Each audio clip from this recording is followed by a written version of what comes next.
it weren't clear how many people are coming. At first, I would like to introduce our partners of this challenge. We start with Kerstin Eichmann from E.ON, Jan Pellis from Stedin, and we have also some other partners from Alianda and Enpuls here in the room, and of course our main partner Engie, Etienne. So how this deep dive the schedule for this deep dive is, I will dive deep in the presentation for 15 minutes, and then we have a panel where we will open up for questions afterwards, and then at the end a small kind of value propositions for the team to apply for this track. So let me then dive into the challenge that we have and we hope you help us solve it. I wanted to start with a general presentation of the energy market, but looking into this crowd and seeing many familiar faces, immediately a question pops up. Could you please raise your hand who is not working in the energy market? Okay, nearly half, nearly 50%, which is a very positive surprise to me. I'm very happy about it. So, because you are here, I will have to explain this, because all the people which work in energy market, they know that the market is transforming. The value in the energy market is switching behind the meter because it's getting cheaper and cheaper to produce behind the meter, and there is more flexibility hitting the market. The market, though, the energy market design wasn't designed for this. It was designed as a one-way street.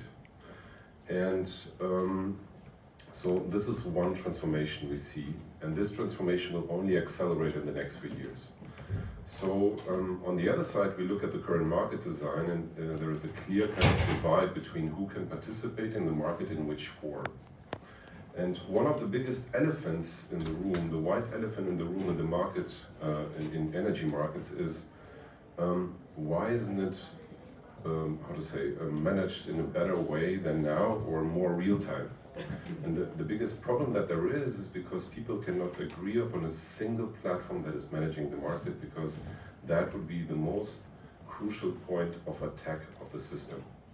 And therefore, still till now, we have communications between the different stakeholders, grid operators and energy market players and so forth, in very kind of rudimentary forms, XLS files and so forth. And so we believe, and we are convinced with our partners, that a future system, what we call kind of a bit of abstract energy singularity, the future system needs to be inclusive, meaning that if the final consumers are getting the power, they must be enabled to trade. They must have the same possibilities to participate in the market as any other trader. And therefore, there is a lot of thresholds to join the markets which need to be lowered. But for this to happen, a lot of the complexity of the energy market needs to be absorbed somewhere. And this is one of the challenges. So looking at such a market design, it's obvious it has to be a bottom-up agent-based market design. And so we have been actually looking at this challenge since a couple of years, and we have been, maybe some of you know the Energy Web Foundation. This is kind of one of the, it's a non-profit foundation we co-founded with some other partners and a lot of utilities and startups which joined us. And there it was actually out of one working group that this market design was kind of established. And it's an open source framework that we're looking at. So there is many different words for such an agent-based bottom-up market design. Some people call it layered energy market, like our partner Stedin. Some people in the US call it fractal grid, or cellular systems in Germany. And the principle is usually always the same. And the principles, if you're from the energy market, you'll see it's not much different than the regulation right now, because we have balancing groups in the markets right now where every trader has to report their forecast, what they plan to trade, and then also report what actually happened. Now, how we look at the agent-based market design is actually exactly the same, balancing groups on top of each other, whereas each balancing group has an internal exchange for different type of markets. Spot markets, future markets, balancing markets, name it, basically depending on what data is available in the local market. And so we have actually designed such a simulation framework where it is possible to set up markets very easily. It's a very modular system, and you can place the markets either as the grid topography or by zonal. So we had this discussion a lot, is it zonal pricing or modal pricing and so forth. So we have a tool to create digital twins, but what we haven't done so far is create the agents which bring chaos into the system, and this is one of the challenges that we have. So meaning we have created a framework that can absorb the complexity of the energy market in the exchanges, and so this open source tool framework is available on d3a.io right now, and so you can model your grid. You basically place markets and you place the agents which trade on the markets. Then you can upload your own strategy or your own loads and so forth. You can hit the simulation button and the market starts to function, and then you can go back, you can start to optimize. So the agents and the load curves that we have up there now is all template agents, very simple, all again open source. Now we want to take this simulation environment, and we have a couple of partners also sitting in this room which have provided us data that is anonymized data of digital twins. We have put the digital twins into the simulation environment, and now we want to have data scientists to bring the real to train their agents intelligence and feedback, so optimize for different kind of instances in this market design. And this is somewhere where I will go a bit deeper. So the total challenges actually result from the desire to make such a market design reality. And so meaning we have the simulation environment now, but for the next step, what we need is, we now need to test the chaos in it, meaning different trading strategies, trading bots, which will be trading on behalf of final consumer or prosumer, because nobody on the world will be sitting there and trading for 100 euros expenditure per month or prosumer. They will be not trading, they would rather take the trading strategy of some of the best data scientists. And so on the one side, it's the agents trading in the spot markets. On the other side, because to have a real-time market where everyone participates, it's important that also the grid operator has an option to participate in the market. And here we have designed an API for the grid operators where they can actually test. So there is a lot of problems on the grid side if there is too much trading happening, congestion management and so forth. So there is an API to test flexible tariffs on nodal or zonal pricing to see if through price setting for the tariff congestion can be avoided. So one challenge is basically about trading bots to reach KPIs through an API for the data scientist and the grid operator. So the grid operators are here represented from E.ON side EDIS, from Stedin, Alliander and Enpuls. So we have 4 DSOs, one from Germany and 3 from Netherlands. And this team is, so to say, set already. We're now looking for 5 teams on the data science side, on one to develop the agents, but also this challenge has 2 sides. One is very specific, it's the trading agents. And there is a couple of games that we have designed for optimization purposes, but then there is also a broader challenge to which I will come a bit later. So let me go deeper a bit into the specific challenge. So there is in this first stream, kind of in the first challenge that we have, where we're looking for 5 teams, we, as said before, we want you get data, train your algorithms, and try to optimize on price. So if you would look in a real scenario, usually the data scientists or the AI should forecast demand, supply, human input, weather, and price. So it's usually it will be 5 variables. And we have a simulation scenario, so we don't have random happening demand and supply curves. So we will feed you these right before the spot market is happening. So meaning we are simplifying the simulation, we want you to hit on the right price first. So this is the biggest variable that you need to figure out at this challenge first, how to hit on the right price. The market design that we have here, the clearing mechanism is pay as bid and pay as clear. We will be releasing a lot of documentation on that in March. large, so that you can actually come with prepared trading agents already, with that you're not coming with not prepared, and you have to reach specific KPIs. I want to give you a taste of the game that we kind of have prepared. So this is again back to the agents. So on the one side, it's the agents that represent houses or specific devices, power plant, and so forth. So there is an API from the exchange. You basically get this data, you train your eye, and you can set bids and asks. And then after the slot, every time you get you made a deal and so forth, and so there is KPIs you need to reach. On the same side, the grid operator sees what's happening there, how much trade is happening, are the maximum thresholds on the nodes being crossed or not, or in the zone, so they can set different type of tariffs. And the games on the KPIs, think of who was at the hackathon already before. Hands up.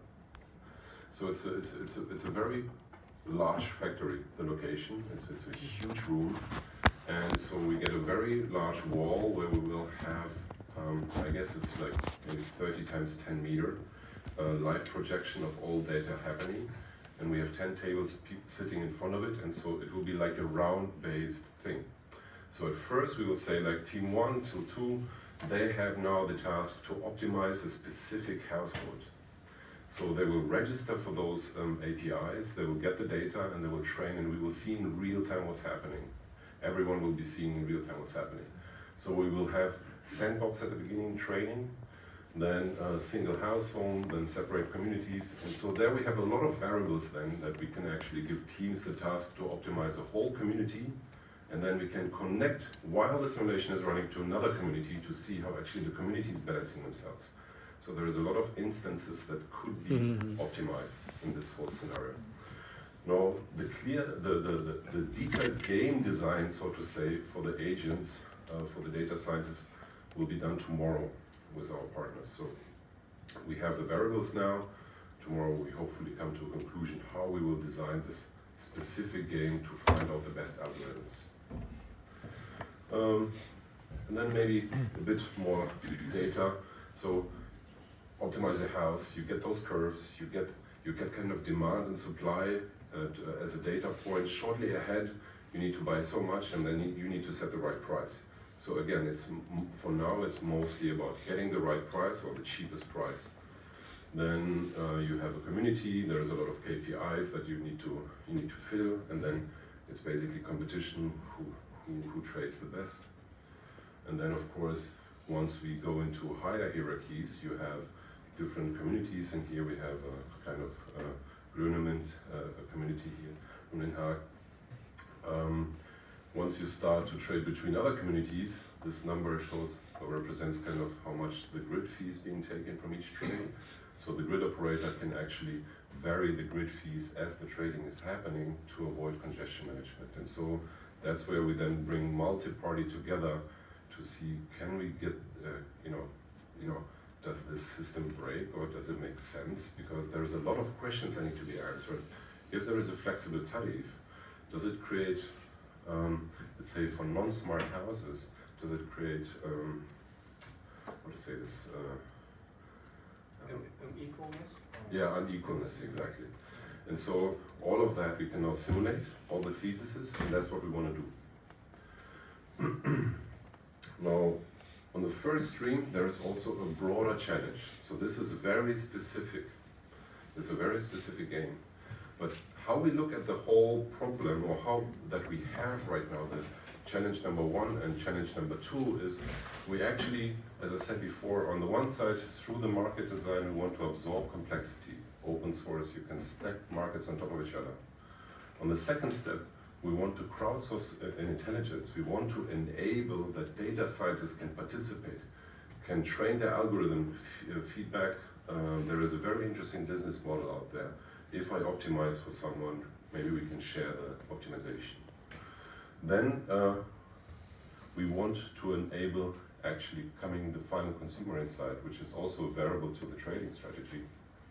But the biggest problem that we have is actually how do we get the data inside? And this is also one of the challenges that Vattenfall has. So the question here is, how can we create, there is so many different scenarios out there. You have aggregators with a lot of assets out there. You have open source, you have open source hardware there. So there is a lot of things where you could actually place the agents, and we don't want to answer this question. We want the teams to come up with an architecture here. So we will have Energy Web Foundation coming, proposing a decentralized asset registry, also open source. We're talking to Ocean Protocol, how to share data and compute and so forth. And this is the broader part of the challenge. That's why I leave it like that, not to go into specifics. And now actually my favorite challenge, which is how would it feel, So in Germany we have roughly, 300 energy traders? I think roughly the number, more or less. Now think if there is, 40 million enabled to do one thing, is they can define from who they get electricity, at what price, when, and they can do the payment.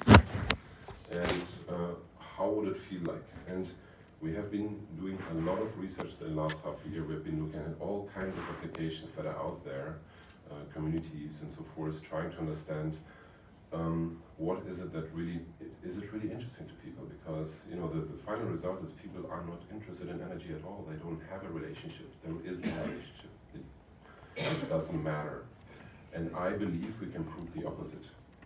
And so what we will actually do in this challenge, we will dump our full research of the last half a year up on you and give all our ideas to you. And we want to find 4 teams which, together with us, with our ideas, and maybe you can even supersede those ideas, design something that we can transform energy into a form of communication. And I want to give you some little ideas where this might go. So the last thing, I think I'll go just deeper into this application. So in our research, if we look at all the applications out there, it's usually a wallet. You can maybe control your devices at your home, or you can see some kind of statistics. This is majority of the apps out there.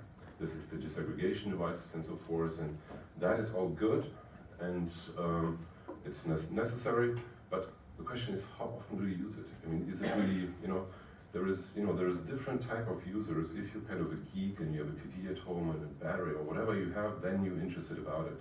But the average Joe is not interested at all about it.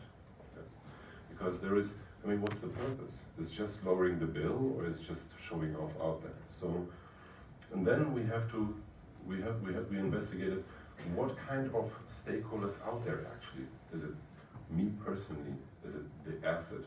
Then we have personal network community, like my brothers, my sisters, my family. And then also kind of the local community level, like in Grönemeyer. We structured them in different kind of levels, different needs. We built up a lot of user stories, we talked to them. And then the question was, the result was basically, nobody's really interested about it. And so we had an idea, looking at all the different chat forums, and specifically looking at TikTok. Why did TikTok go viral? And it's very simple. It's like many other platforms. There is a content creation tool, and there is an ecosystem that is feeding itself, creating memes. Memes are being copied and so forth. And the question we ask ourselves: can we utilize same things to actually enable those different stakeholders getting better in what they're doing? Can we create memes? How can we utilize the same method?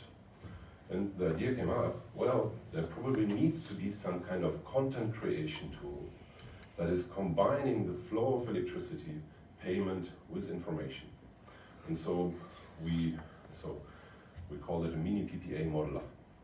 Think of a trading bot, of a chat bot, and imagine you have feeds in whatever platform you're using, and you like the feed, it's a meme, it's in the local community, and instead of just liking it and showing everyone else what you actually like, you actually send electricity there, a micropayment or something like this. So not only sharing information, but doing things. And this can go in optimizing your home, getting recommendations from neighbors how to optimize, or how to bring your family. Maybe you don't even care about rational decisions, you just want to have support your family, so you take only the electricity from your family. So there's, all of that is untapped, this potential.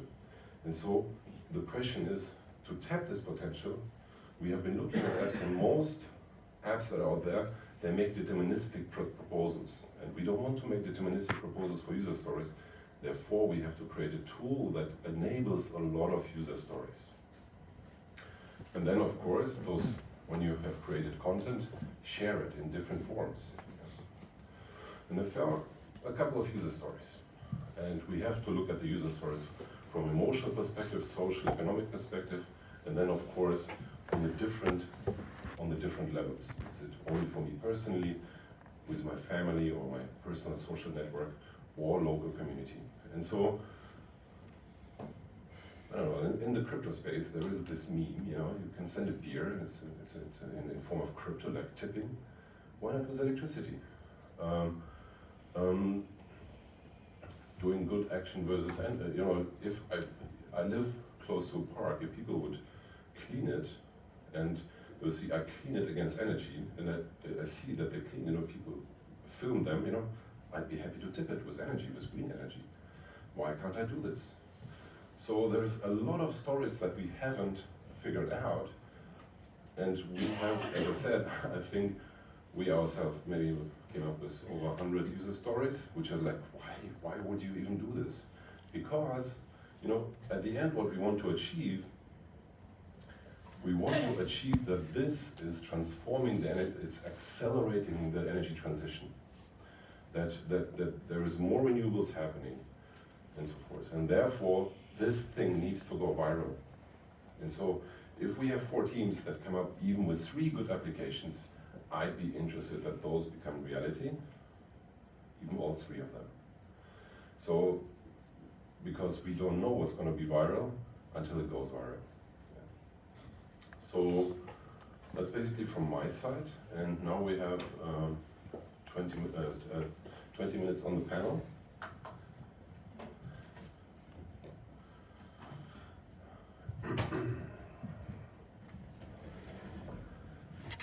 Yes,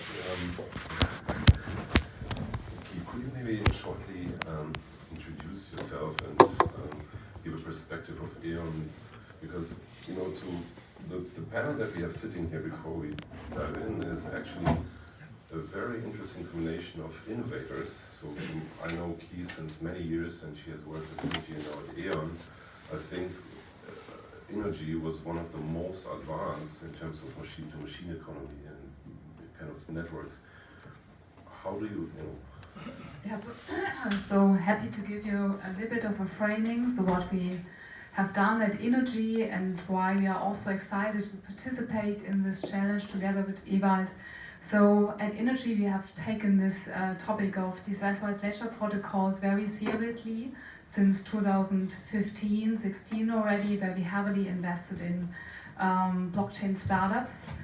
And now at E.ON I'm responsible for the strategic partnership topic, meaning I'm also looking into who are the potential partners that are necessary to build the energy system of the future. So having said that, we think at Energy and at the innovation setup of E.ON that having those new protocols, neutral IT protocols, is necessary to build up a system like that. We are today also excited to be here because from the DSO perspective, so I'm looking into the angle of my new colleagues from the EDIS team in Berlin. We are excited to learn how trading strategies could also incorporate the idea of new local products, for example, as Ed said. We want to make energy sexy again. So what is necessary? What kind of attributes are necessary that people treat energy more in a different way? So, for example, we know that we have to find a way how to incentivize the local usage of energy. And here, maybe the price is one attribute, but it could also be more the incentivization of local green energy. So maybe I'm incentivized to use the wind park next door, so that we have this kind of local relationship between consumption of local green energy. Or we could also think about, let's compare what we've seen in the airplane world. So we have domestic flights, you have intercontinental flights, and we could think of having more local transit tariffs to incentivize when energy is traded only on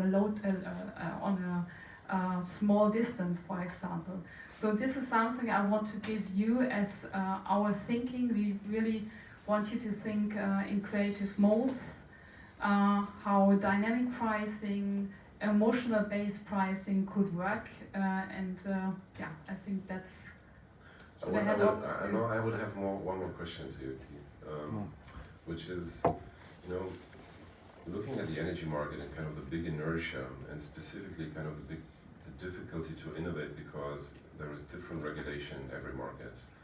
I'd like to have your opinion about the timing of something like this, because we know the inertia in Germany and how fast regulation is changing. What do you think, timing-wise, such a system could?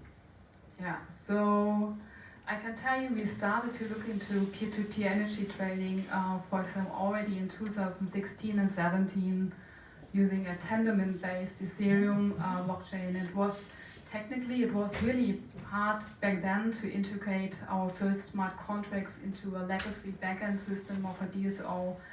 And also from a technical point of view, it was hard to get the expected transaction throughput. Speed was still an issue.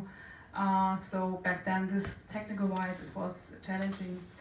I would say from a regulatory point of view, or the Fed-in tariff, it was also hard to compete against the Fed-in tariff back then. I mean, 2016, yeah. So if I combine the technical development, now that we have the EWF chain, Polkadot, different interoperability chains, I see that now the tech space, the regulatory framework, and also the business perspective is having the first assets of 6,000 wind assets that where the subsidy expires end of 2020.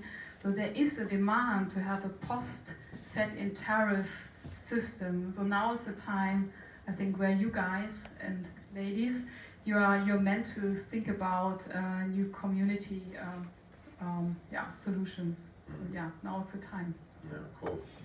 Thanks, Keith. I know actually, talking about viability of peer-to-peer networks or local energy markets, I have to go to Jan, because as actually Etienne told me a couple of times, for example, such a system in France would only make sense where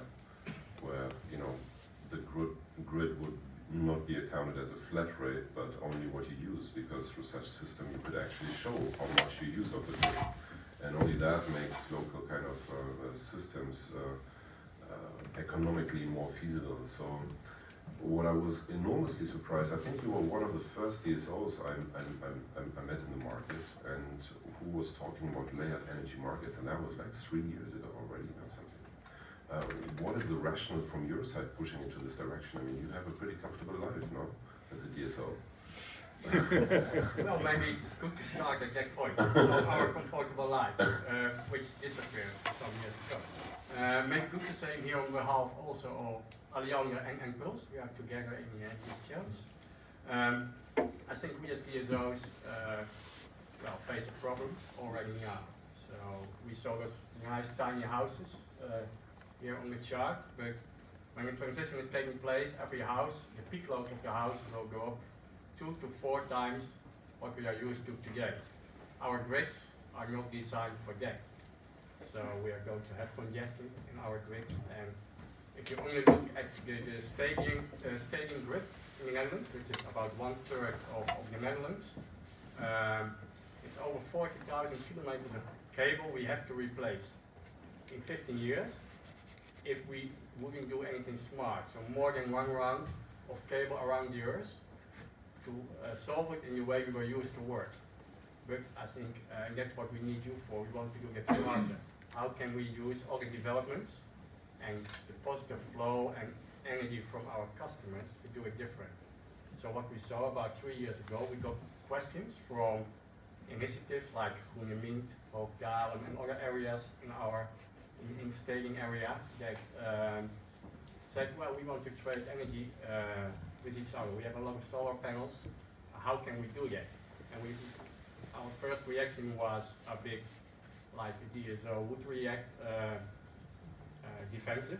But then we looked a bit deeper, so this is a chance for us, because if we can work together with those local initiatives, we can build a model together where also the grid has a place, and we can apply smart tariffs of other ways that also incentivize to be good for the grid and to lower the peaks by working together on a local level.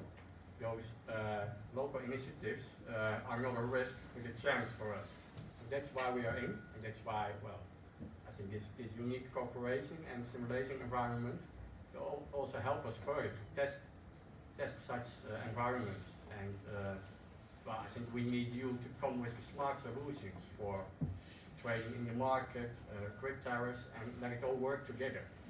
And I think maybe one point good to mention is we're now doing some experiments, and we've always said we like to work in the current regulation or close to the current regulation, because then it's scalable. It's quite easy to think of a system that might work in 2050.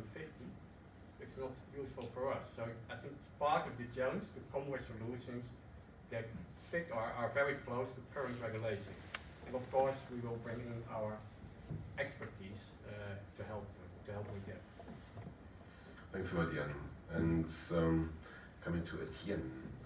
Etienne, you represent a very large corporation with activities all around the globe. And I remember a couple of discussions that we had, you know, I can't even recall how many peer-to-peer activities or trials you had around the globe. And you told me about Netherlands and Australia and other, a lot in France and so forth. So for me, the question is, you know, and maybe you could maybe highlight this point while I kind of go deeper, would be, we have seen a lot of projects out there, but it's always kind of this single project where it takes ages to convince everyone and join into this. But you know, for me, the question is, how can you scale that? You know, and what are the problems in scaling this? Could you maybe highlight this from this perspective? Yes. Okay. Yes, we have been thinking about these kinds of systems for a number of years. About 4 years ago, we recognized that our previous activity, which was producing centrally and then retailing electricity, selling, was no longer going to be our main activity.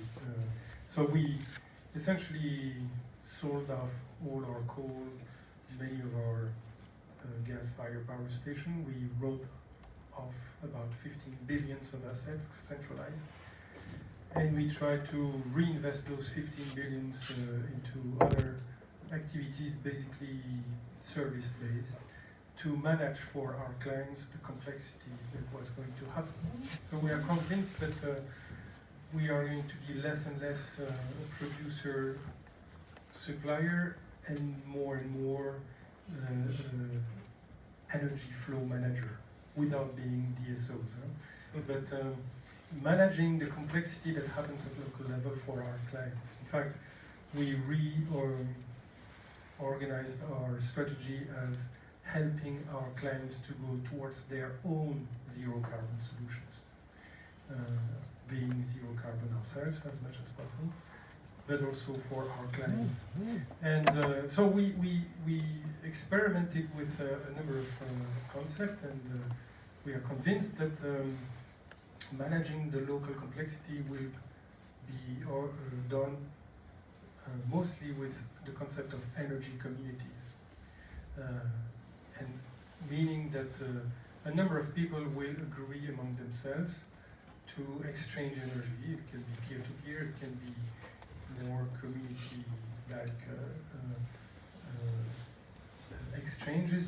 And if you want to exchange with somebody in your community, at some level, you are going to use a market mechanism because you are going to propose your energy or propose to consume for some price, and therefore you are going to set price, you are going to find counterparts and so on. So it's basically market mechanisms. So that's why we are interested. And we did some experiments with the current framework of data collecting, which was not so optimal because we were receiving data from the DSO on the day before. And that's what you heard if you were in this room for the previous challenge.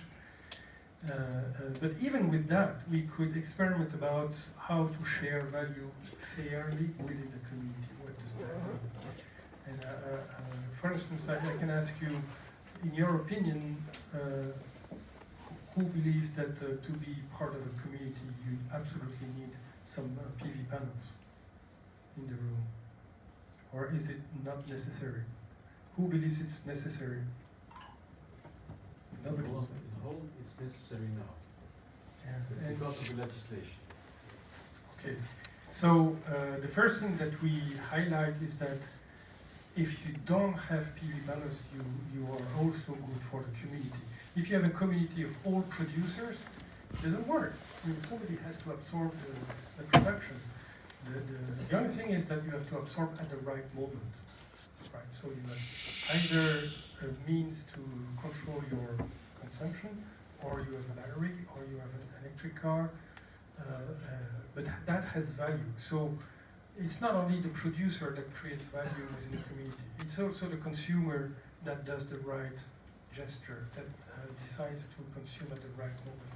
So we experimented with all the calculation and the reward, and also how you present that through apps to the community, and that's already a challenge. And to answer maybe one of your questions is, we also determined that the gains are not enormous financially, especially if the grid tariffs are the same as today. Ideally, what happens within a community should remains within the community, physically. Like what happens in Las Vegas remains in Las Vegas, right? Nobody needs to care. We should still pay, of course, for the grid. I mean, the grid is essential. The question is not to draw lines between neighbors outside of the grid. The grid is there and is absolutely crucial. Must be paid, but maybe it could be paid for the amount of energy that the community needs to import still, because the community will not be 100% self-sufficient. So in doing so, the community can do goods for the grid and avoid peaks and things like that, and that might be the basis of a new way of charging. So that can be experimented and see what is the impact on the behavior of the community through the trading mechanisms. Thanks a lot, Etienne. I would like actually to,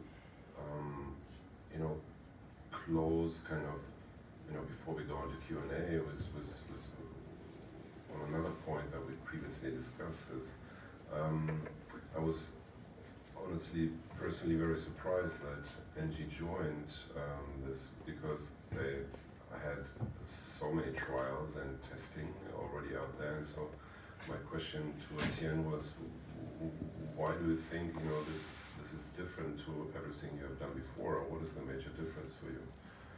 Maybe you could give this statement, maybe the same you said to me last time. I'll try to remember it, but essentially there are so many ways to organize these kinds of communities, and also organize the fact that there might be more than one community in the same street. I mean, you might not want to join this neighbor because you dislike him or her, but you prefer this one. So what happens when three different communities compete with the Greek capacity? How do you manage that?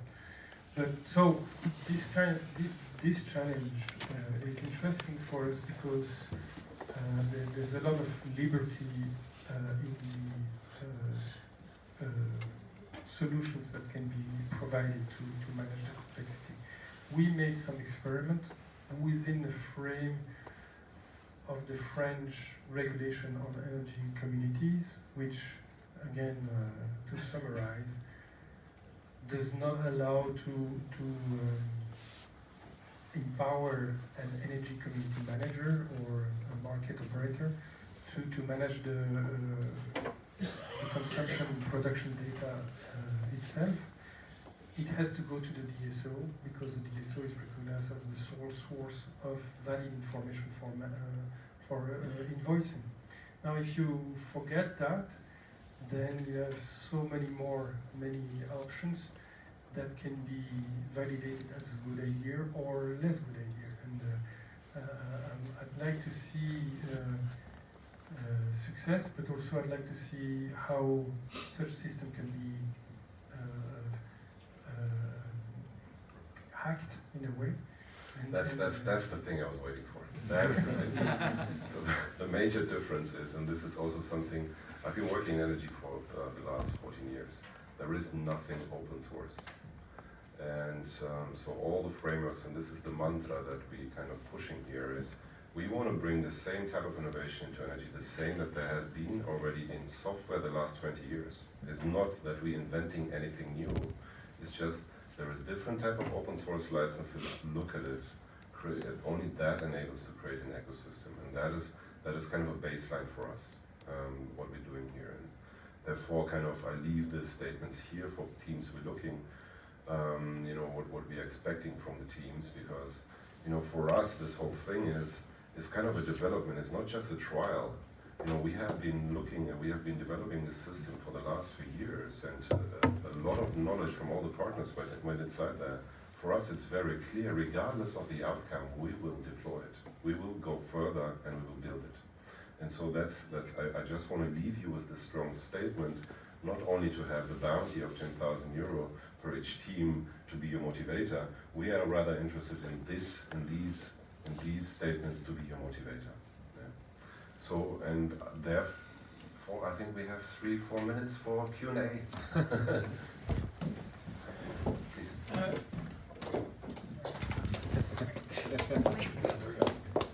And there's a second session for Q&A. Yes, so we have a second session after this. It's up there, I believe, and we have it's like an Ask Me Anything.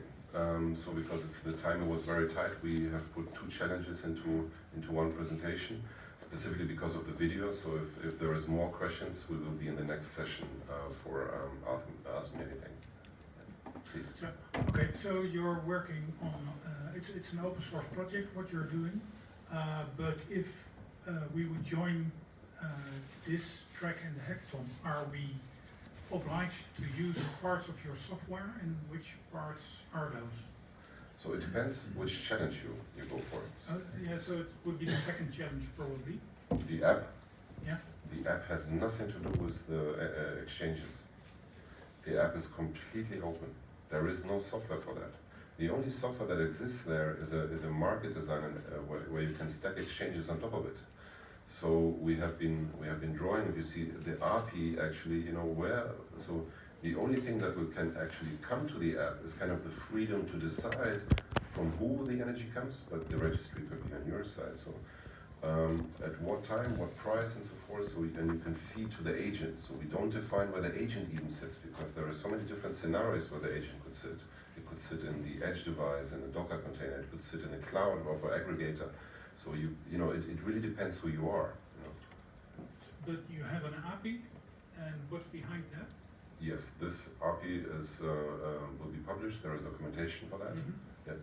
And so the API for now is purely for the trading strategies. Yeah. But at the end, this can also come from the app.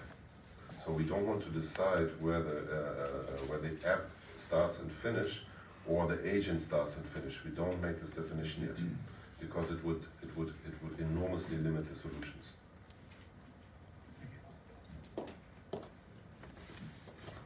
So we actually also inviting a couple of app providers. So there is an app provider in China for the Chinese market. So we're looking, they already have an app.